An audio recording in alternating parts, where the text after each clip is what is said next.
Yeah. Okay.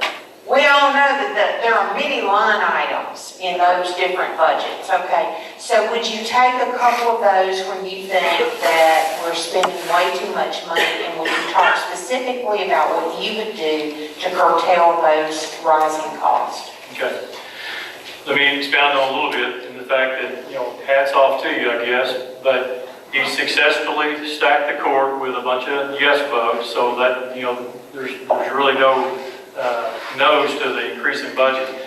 But one that comes to mind is over 213 fleet accidents since 2013 with the sheriff's office.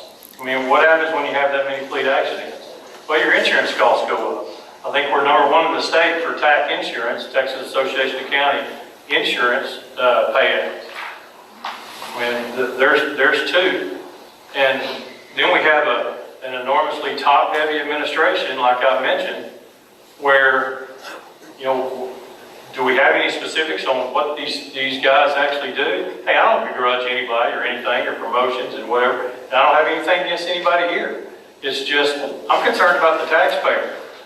And so when you have 3 yes votes on a budget, I mean, that's just real, Bill, y'all. I'll listen to and go to the commissioner's court, and whatever you ask for, you get. But yet we defund a precinct that really needs law enforcement in a third of the county.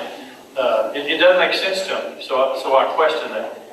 Well, Ms. Grant, let me ask you, let's go back to the fleet issue with accidents and insurance, vehicular insurance.